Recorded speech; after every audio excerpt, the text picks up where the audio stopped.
আজকে এমন একটা ব্যবসা নিয়ে বলতে আছি যেই ব্যবসাটা সত্যি কথা বলতে ফেক নেই এই ব্যবসার মধ্যে, ঠিক আছে? এই ব্যবসার মধ্যে ফেক কিছু নেই। এই ব্যবসাটা করে সাধারণ মানুষের জন্য সেরা ব্যবসা। কেননা এই যে দেখছেন সাধারণ মানুষ, এই মানুষটি আগে তাঁতের কাজ করতো, ঠিক আছে? আজকে তাঁতের কাজ নেই, সব মেশিন বসে গেছে, হাতে শাড়ি আর চলছে না। এর জন্য কিন্তু আজকে এই ব্যবসাটা করে দাদা কিন্তু আজকে স্বাবলম্বী হয়েছে। দাদা, এই ব্যবসা আপনাকে জীবন করে দিয়েছে তো? অবশ্যই এই ব্যবসাটা আপনাকে জীবন করে দিয়েছে তো? এই ব্যবসা করে আমি খাচ্ছি, রুটি রোজগার করি। আচ্ছা, কতদিন আছেন আপনি এই লাইনে? এই মাস 4 হয়েছে। মাস 4 আছে। তার আগে আপনি কি ব্যবসা করতেন? তাঁতের ব্যবসা। তাঁতের ব্যবসা ছিল। তো এখন কেমন কি ইনকাম হচ্ছে আপনার এই ব্যবসা থেকে মাসে?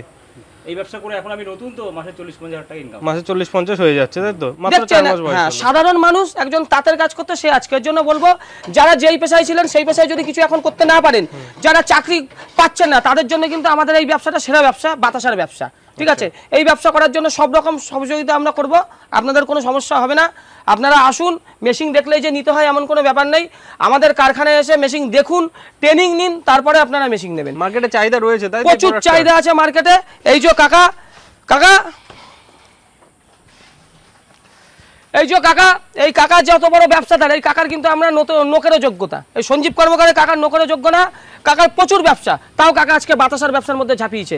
কাকার আইসক্রিম ফ্যাক্টরি আছে, নকুলদানার ব্যবসা আছে, কিন্তু বাতাসা হচ্ছে এমন জিনিস, আইসক্রিম নকুলদানাকেও কিন্তু মার খাওয়িয়ে দিতে পারে, ঠিক আছে? কেননা বাতাসা হিন্দু মুসলিম সকল শ্রেণীর কাছে লাগে। কাকা, আপনি এত ব্যবসা ছেড়ে, আপনি তো আমার থেকে অনেক বড় ব্যবসাদার, আপনার মতো আমরা কোনোদিন হতেও পারবো না, তা আপনি এই ব্যবসাটাই কেন আসলেন? আমার সব রকম আছে, তার সাথে বাতাসা জোড়ালে আরো ভালো হবে। সব রকম দোকানদার 4 রকম মাল চাই, যারা বাতাসা, মিশ্রি, মুরগি, হ্যাঁ, সব 4 রকমের মাল চাই দোকানদার। এই বাতাসার মেশিন তোমার লোক নিয়ে করব, লোক পাওয়া যায় না। একদিন করবে, পরের দিন দোল মারবে, সব মাতাল, কাজ করে না ঠিক মতো। মেশিন হলে ভালো হবে, মেশিন প্রোডাকশনটা বেশি হবে, প্রোডাকশন বেশি হলে আমি মার্কেটে ভালো কাজ করতে পারবো, তাই মেশিনের দিকে ঝুঁকেছি। যারা ইয়ং জেনারেশন আছে, চাকরি পাচ্ছে না, ঠিক আছে, তাদের উদ্দেশ্যে কিছু বলুন। কেননা আপনার এই ভিডিওটা অনেকে দেখবে, আপনার কথা থেকে অনেকে মেশিন নেবে, ঠিক আছে? তাদের উদ্দেশ্যে কি বলতে চান? তাদের তো কাজ শিখতে হবে, কাজ শিখে করতে পারলে ভালো। মার্কেট তো করা দরকার আছে, হ্যাঁ, মার্কেট করলেই ভালো হবে, ভালো চলতে পারবে সে। কাকা বললো কি আছে মার্কেট, আর বাতাসার তো সকল ধর্মে লাগে, আর নিত্য প্রয়োজন, এর তো মার্কেট তো হবে। মার্কেট তো হবেই, মার্কেট করতে শুধু একটু খাটনি করে তাকে মার্কেটিং করতে হবে। এর জন্য বললাম যারা কুড়ে আছেন, খাটনি করতে পারবেন না, তারা ব্যবসার মধ্যে আসবেন না। কাকা যেটা বোঝাতে দেয় যে আপনাদের খাটতে হবে, খাটতে পারলে আপনাদের উন্নতি। শুধু মেশিন বসিয়ে হবে না, শুধু মেশিন বসিয়ে মাল প্রোডাকশন করে নিয়ে বসে থাকতে হবে না, মার্কেটে বেরাতে হবে, ছুটতে হবে। আশেপাশে ছোট দোকানদার, বড় দোকানদার, সব রকম দোকানে যেতে হবে। এবার বুঝছেন, যেসব বাবা মারা ভিডিওটা আমাদের দেখছেন, ছেলেরা চাকরি পাচ্ছে না, তাদের বলবো আপনারা ছেলেমেয়েদের এই বাতাসার ব্যবসায় লাগিয়ে দিন। ছেলেমেয়েরা যাতে বিপদে না যান, নেশার পথে যেন ছেলেমেয়েরা না যায়, ঠিক আছে? ছেলেমেয়েদের ভালো যদি রোজগার পায়, ভালো ব্যবসা পায়, ছেলেমেয়েরা কিন্তু নেশার পথে যাবে না। সেই সব বাবা মাদের উদ্দেশ্য বলছি, বাতাসার ব্যবসা করুন, কর্মকার মেশিনানি সব রকম আপনার পাশে। কাকা, আপনি এই যে আমাদের এখানে এসেছেন, আপনাকে সব রকম সহযোগিতা করেছি তো? এই যে বাতাসা প্রোডাকশন দেখিয়েছি, কোনো টাকা পয়সা আপনার থেকে নিয়েছি? নিইনি তো কোনো টাকা পয়সা। দেখছেন কোনো ফেক নেই। চলুন এবার মেশিনের মাধ্যমে কিভাবে বাতাসা হয় দেখুন। প্রোডাকশন গুড়ের বাতাসা হচ্ছে, গুড়ের বাতাসার মেন জিনিস হচ্ছে চিনি। চিনির সঙ্গে কি দেবো? গুড়। এই গুড়টা কি গুড় আছে দাদা? চাকির গুড়। এটা হচ্ছে চাকির গুড়। আপনারা চাকি গুড় দিতে পারেন বা অনিলের ভেলি গুড় দিতে পারেন, ঠিক আছে? গুড়ের বাতাসাটা কেন ভালো হবে? এই যে গুড়টা দেখছেন না, এইটা যদি আমি চাকি গুড় দিয়ে করি, টেম্পারটা আপনার ভালো থাকবে, বাতাসার গন্ধটাও ভালো হবে। খেলে পরে অরিজিনাল মনে হচ্ছে গুড়ের বাতাসা খাই, ঠিক আছে? সব সময় একখানা কথা বলবো, টিনের গুড় দিয়ে করবেন না। টিনের গুড় হচ্ছে রেদ্দি গুড়, ওই গুড় দিয়ে বাতাসা করলে বাতাসা ভালো হবেও না, বাতাসার টেম্পারও হবে না। সব সময় চাকি গুড় দিয়ে বা অনিলের ভেলি গুড় দিয়ে করার চেষ্টা করবেন, বাতাসা সব সময় ভালো হবে। এই দেখুন গুড়ের বাতাসা, ওই যে গুড় দিলাম, এবার কি আছে? চিনি। এই চিনিটা S30 চিনি। যত গুঁড়ো চিনি হবে তত বাতাসা তাড়াতাড়ি হবে। S30 চিনি দিয়ে করাটাই ভালো, কেননা S30 চিনি দিয়ে করলে পরে আপনার তাড়াতাড়ি পাকটা হয়ে যাবে। এই পাকটা যদি আমি 10-15 মিনিটের মধ্যে নামাই, বাতাসার কোয়ালিটিটা আমার ভালো হবে।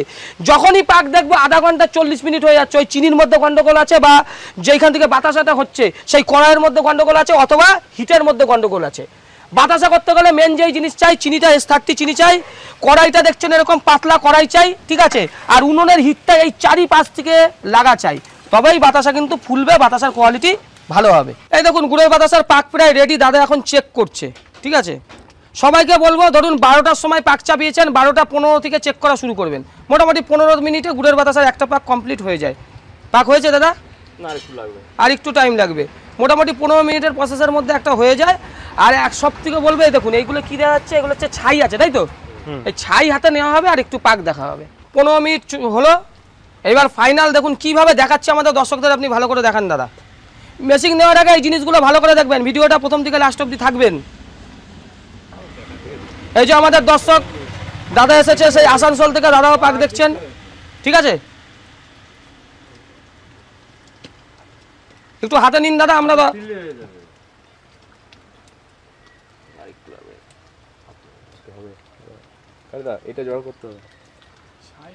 দেখুন কিভাবে দেখছে পাক। মোটামুটি এখান থেকে একটুখানি হাতে নেব, গোল্লা করব, শক্ত হবে, টানবো, ছিঁড়ে যাবে তো পাক রেডি। দাদা ভালো লাগছে ট্রেনিং? হ্যাঁ, দাদার মুখের হাসি বলে যাচ্ছে আমরা ভালো ট্রেনিং করাচ্ছি।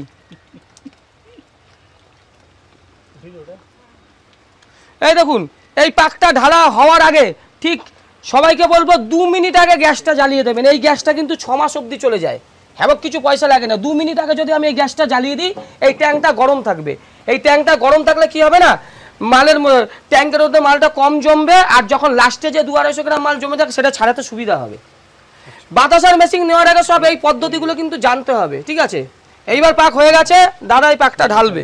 এটা 15 কেজির পাক আছে, যেহেতু দাদা নিজে একা মানুষ করছে ওর জন্য 15 কেজি ঢালছে। আপনারা এটা 20 কেজি অবধি হাইস্ট ঢালতে পারেন, কিন্তু 20 কেজির বেশি ঢালবেন না। 20 কেজির বেশি ঢাললে পরে বাতাসার আদর্শ শেপটা কিন্তু পাবেন না, ঠিক আছে? 15 কেজি অবধি, ঠিক আছে, 20 কেজি অবধি হাইস্ট পাক ঢালা যায়। দেখুন পাক ঢালা হয়ে গেছে। এবার এটাকে কি করা হবে, প্রথমে এখানে সব অপারেটিং সিস্টেমগুলো আছে, দাদা এইদিকে চলে আসো। দেখুন এইখানে সব অপারেটিং সিস্টেম আছে। প্রথমে হাইড্রোলিক আছে, এই যে করে দাদা প্রথমে হাইড্রোলিকটা একটু উপরের দিকে তুলবে। এই দেখুন হাইড্রোলিকের সাইজটা উপরের দিকে তুলে দিল, সুন্দরভাবে সব করা আছে। এই মেশিনের হাইড্রোলিকটা উপরের দিকে উঠছে, ট্যাঙ্কটা কিন্তু উপরের দিকে উঠলো, হাইড্রোলিকটা উপরের দিকে আসলো, তো রসটা পুরো কাঠির আগায় চলে আসলো। এইবার দাদা কি করবে, ফাটানো শুরু করবে। ফাটানো কিন্তু এখনো চালু করেনি। দেখুন হাইড্রোলিকের পরের সুইচ আছে ড্রপিং, তারপরে সুইচ আছে ফাটার। এইবার দাদা ফাটারের তাকে অন করলো, এই যে ফাটার অন করলো, মাল ফাটা শুরু হয়ে গেল। ফাটারের পরে আছে বেল্ট, বেল্ট কিন্তু চালু হয়ে গেছে, ঠিক আছে? এই ফাটানোটা মোটামুটি 1 থেকে 1.5 মিনিট ফাটালেই বাতাসা ফেনাটা উঠে যাবে এই ট্যাঙ্কের মধ্যে। এই ফেনাটাই হচ্ছে আদর্শ বাতাসা।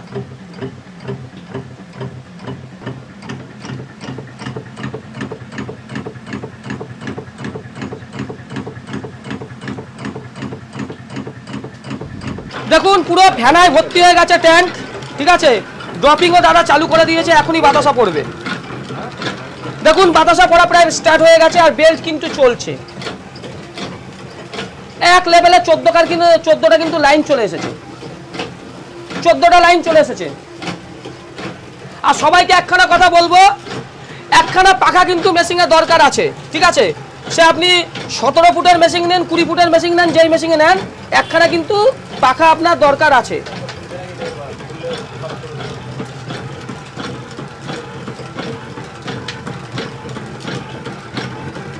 একদম ইজি প্রসেস, তাই তো মেশিনের? একেবারে অটোমেটিক মেশিন, একেবারে ইজি প্রসেস। আচ্ছা আচ্ছা দাদা, একজনই তো এই মেশিন অপারেট করতে পারবে, তাই তো? এই মেশিন দেখুন একজনই কিন্তু অপারেটিং করছে, দুজনের কিন্তু দরকার নেই। একজনই অপারেটিং করছে, দুজনের কোনো দরকার নেই, ঠিক আছে? আর একা হাতে কিন্তু দেখুন 14টা লাইন চলে এসেছে। আপনি চ্যাপটা বাতাসা করুন, ফোলা বাতাসা করেন, যাই করুন, আপনি দেখবেন মেশিনে এই 14টা লাইন এসেছে। এই 14টা লাইন আসলে সেই মেশিনটা সাকসেসফুল। আর মেশিনে কিন্তু আপনার বাতাসা কিন্তু বড় বড় ঢেমা ঢেমা বাতাসা না, বাতাসের কোয়ালিটি দেখুন পুরো মোটামুটি সব মিডিয়াম সাইজের। মিডিয়াম সাইজের বাতাসা হলে তবে সেই মেশিন সাকসেসফুল মেশিন। তো দাদা এই মেশিন যদি বাড়িতে কেউ বসায় তাহলে মান্থলি কেমন কি একটা ইনকাম করে নিতে পারবে? 1 কেজি চিনির দাম হচ্ছে 42 থেকে 43 টাকা, আর এক্সট্রা 4 টাকা ধরবেন, 47 টাকার মধ্যে কমপ্লিট। আর আপনি মার্কেটে 57 টাকা বেচতে পারবেন, 10 টাকা লাভ আপনার হবেই। দেখুন একভাবে লাইনে কিন্তু বাতাসা আপনার হয়ে চলেছে। দেখুন একেবারে রসগোল্লার মতো টোপা টোপা বাতাসা, সাইজটা দেখুন না, বড় বাচ্চা, এইটাই হচ্ছে আদর্শ বাতাসা। এইগুলো কিন্তু আপনি হাতে করতে পারবেন না, মেশিনেই কিন্তু আপনি এরকম সাইজের বাতাসা করতে পারবেন, ঠিক আছে? দেখুন এই 15 কেজির পাক মাত্র 4 মিনিটের মধ্যে 15 কেজি বাতাসা কিন্তু কমপ্লিট হয়ে গেল। আর ট্যাঙ্কে দেখুন কতটা মাল থাকে। আমাদের মেশিনটা সাকসেসফুল কেন? ট্যাঙ্কে দেখবেন মাল 200-250 গ্রামও ট্যাঙ্কে মাল নেই। দেখুন ট্যাঙ্ক পুরো পরিষ্কার, ট্যাঙ্কে মালই নেই, ট্যাঙ্কে কোনো মালই নেই, ঠিক আছে? এইটাই হচ্ছে সাকসেসফুল মেশিন, যেই মেশিনে ট্যাঙ্কে মাল নেই। হাইড্রোলিক দেখুন কতটা উপরে উঠেছে, হাইড্রোলিক কিন্তু বেশি উপরে তোলাও হয়নি, ঠিক আছে? এইটা হচ্ছে আদর্শ মেশিনের নমুনা। তো আপনাদের এই মেশিনগুলো কেমন কি দাম থাকে দাদা? আমাদের মেশিন মোটামুটি আপনার 1,50,000 থেকে 2 লাখ অব্দি আছে। আপনারা আসবেন, মেশিন দেখলেই যে নিতে হয় এমন কোনো ব্যাপার নেই। আপনারা এখানে আসবেন, সবকিছু দেখবেন, দেখে শুনে যদি আপনার ভালো লাগে তবেই আপনারা নেবেন। আচ্ছা, আর যারা মেশিন নেবে তাদের জন্য ট্রেনিং এর ব্যবস্থা রয়েছে তো? ফ্রিতে ট্রেনিং এর ব্যবস্থা হবে। যারা মেশিন নেবে, যদি মেশিন নেওয়ার আগে এখানে ট্রেনিং করতে চান, আমরা ফ্রিতে ট্রেনিং দেবো। মিস্ত্রি আপনার বাড়ি যেয়ে ট্রেনিং করে দেখিয়ে আসবে। তারপরেও যদি কোনো অসুবিধা হয়, এই দাদা স্পেশাল ভাবে ট্রেনিং করিয়ে দেবে। দাদা কোনো যারা পারবে না, ঠিক আছে, আমাদের মিস্ত্রি দেখিয়ে এসেও যারা পাচ্ছে না, তাদের আপনি করে দেবেন তো, এখানে আসলেই হয়ে যাবে।